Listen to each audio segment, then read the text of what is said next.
sejak kapan dan apa penyebabnya hingga akhirnya terjadi penyakit itu sendiri? Satu persatu ya.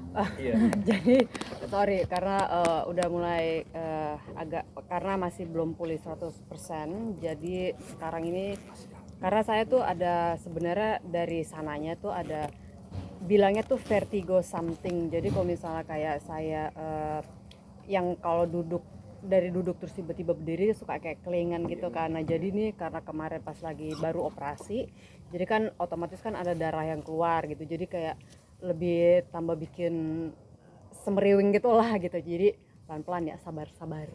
Oke, tadi pertanyaannya awal mula ceritanya bisa tahu sakit ini ya. Jadi di tahun mulai dari mana ya? Jadi saya tuh Agustus 2023 itu medical check up. Nah pas lagi medical check up itu USG, yang namanya juga kan lengkap ya, ada USG-nya gitu. Nah pas lagi di USG itu ada kelihatan nih benjolan. Nah kalau di dunia medis setiap yang namanya benjolan itu pasti dinamakan tumor.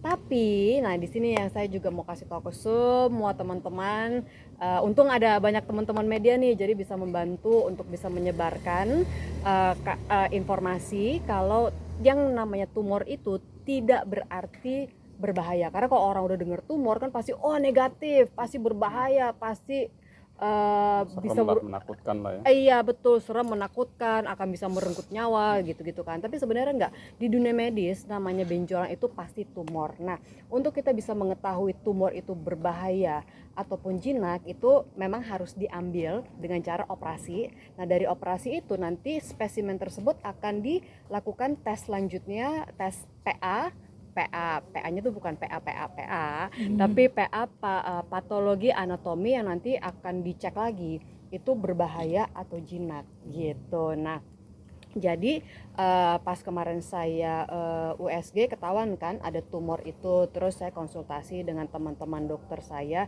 gimana nih apa yang harus gue lakukan untuk bisa make sure gitu, karena saya tipe orang yang sangat menjaga badan, menjaga kesehatan, karena kan ini tabungan kita untuk masa depan ya gitu kan. Jadi saya tanya sama mereka, next step apa nih yang paling baik? Mereka bilang ya CT scan atau MRI udah paling bagus deh karena akan bisa lebih jelas kelihatan semuanya gitu. Nah oke, fine, gue akan MRI. Setelah MRI apa?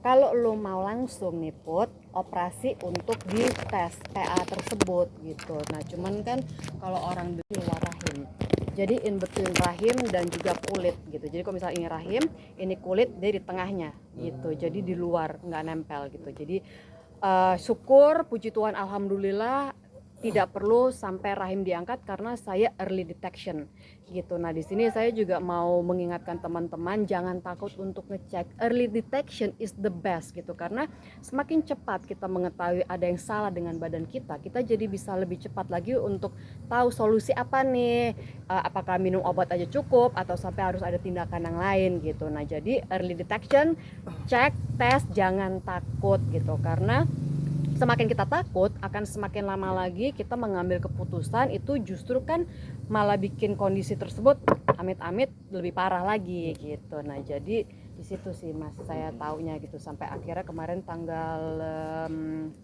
November 20 saya operasi untuk diangkat tumor tersebut. Dan nah di sini saya bisa cerita nih karena saya udah ngomong sama saudara saya sama keluarga saya dan juga udah keluar di sosial media saya.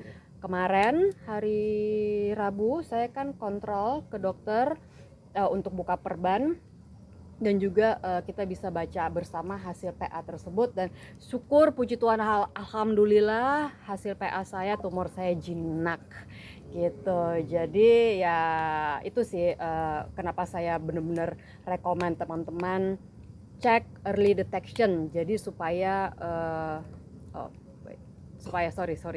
supaya kita bisa langsung bisa tahu apa yang harus kita lakukan gitu.